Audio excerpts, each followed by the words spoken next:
You're likely watching this video because you decided to trust your investment with TreasuryDirect, either if you wanted to buy a T-bill or bonds. For whatever reason, you got the notification or the email that your account has been hard locked. No matter what you do, you're unable to log into your TreasuryDirect account. In this video, I'm going to just talk over and go over what I did to get my account from being hard locked to unlocked. Now, I understand that losing your access to your TreasuryDirect account can be stressful, particularly for the people who have actually gone through and invested some money. So I went ahead and added an anxiety breathing exercise on the bottom right hand corner of the video. You can go ahead and breathe in and breathe out when it tells you to. Hopefully that helps you calm down a little bit. I understand that it's probably stressful for you, but this is the United States government you're dealing with, so it might be slow, but your money is relatively safe. Just for reference, this is what you will see when you try to log in to your TreasuryDirect account while it is hard locked. For security reasons, your account cannot be accessed, and it gives you a phone number. Now, in my experience, when I called the phone number, it was completely useless. I waited for almost like 12 hours on hold until I finally gave up. But right here, you can see the actual email that I got. I got it on October 10th, 2023 at 6:25 a.m. It was a Tuesday. I basically got from TD Risk Management at fiscal.treasury.gov, and basically it said, "Hello, in reference to your TreasuryDirect account, we have placed a hard lock for security reasons. Now, for consideration to get the lock taken out of the account, I needed to fill out a form and send it to the TreasuryDirect, whatever the address."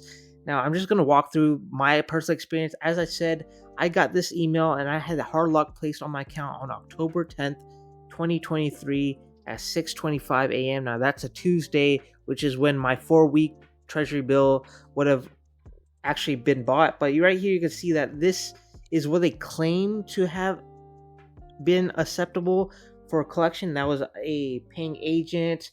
It was a stamp guaranteed signature stamp and a medallion stamp. Now, since this email was actually incorrect, I actually went and did research on my own. You can actually now just use any public notary, so it shouldn't be a big issue. Before, when it was just these three options, I heard on when I was researching, it was very difficult for people to obtain these types of certifications. So the U.S. Treasury actually changed the types of validation that you can use. So you can now just use a public notary, and you can basically just walk into any bank or credit union and have somebody notarize it. But basically, you will have to, again, this phone number, it took me like 10 or 12 hours on hold. They never responded. So you could try calling the phone number. You might have better luck than me. But for me personally, it was just a huge waste of time. So I would just advise against it unless you're really cautious of maybe it's a scam email and you're unsure. You might want to verify. As I said, you won't be able to log in. You'll have that same login screen that I showed earlier on in the video. But right here, you can see the phone number that I called was completely useless. I was on hold for like 10 to 12 hours, so I would really not recommend it. But if you're really just desperate to find out, maybe you might get lucky, you might get a hold of somebody. But in my experience, that is not what happened. But you will need to download and either print this form or fill it out on PDF. I would recommend just printing it out and signing it, everything in front of the public notary, obviously. But right here, you can see it's form FS5444, and you can see it was revised in August 2022 to allow public notary. So you just walk into any bank or any credit union and get yourself a public notary. And basically, it's really simple. Really, all you have to do is give your signature, your account number. Hopefully you have that. If you don't, you can check your email. It's usually whatever your welcome to TreasuryDirect email is.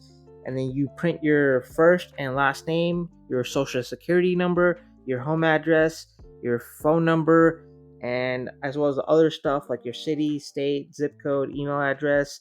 And then you'll have the actual public notary person check to remove hard lock. And you can see this is where you actually send it to the TreasuryDirect Treasury Retail Security Services at PO Box. Now, in my experience, my bank was awesome with this. At no charge to me, they notarized it, they faxed it, and they had overnighted with FedEx at no charge to me.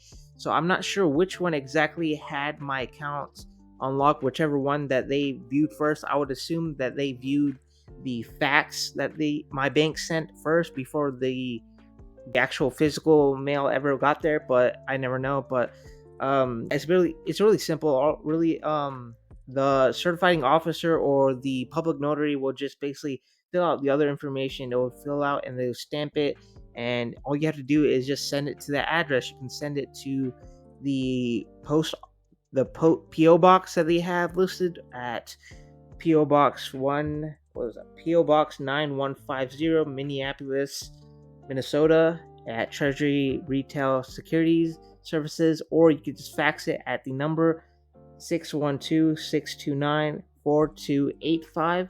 Now, I would verify this information just in case that it is updated or changes in the future. It should be in your email or whatever email that they notified you that there's a hard lock. And in my experience, it did take a while. It took like about a week, I think. A week and a couple of days, like about 9 days, if I'm not mistaken. I can't really remember. I'll show it in a bit. But it was about a week or so before my account was actually unlocked.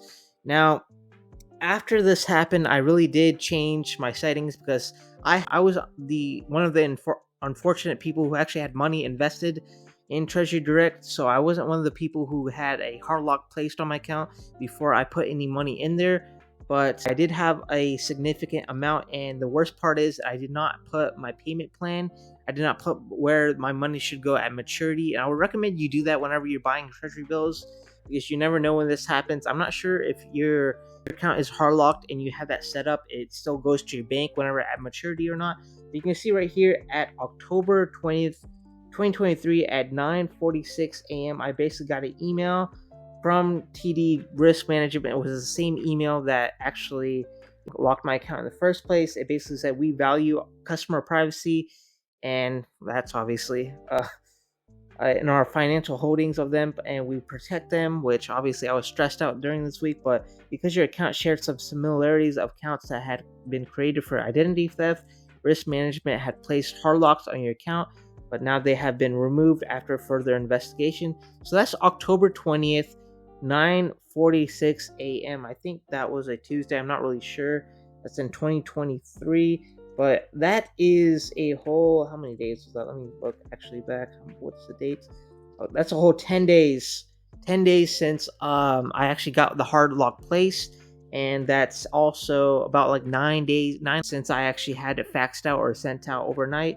So yeah, that's basically my experience. I would say you shouldn't stress about it too much, especially if you haven't done anything wrong. It should be fine. You should try not to worry too much. Just fax it over or overnight it or send it to the PO box after verifying that it's legitimate email and your account is actually hard locked. You can try calling in, but in my experience, that did not help. So that's how I got my account unlocked, and I'm now able to log in, buy T-bills. I'll definitely recommend doing the maturity payment plan. I'm not sure if that actually helps whenever your account is locked or not, but having my money locked up there without me being able to access it was definitely anxiety-inducing.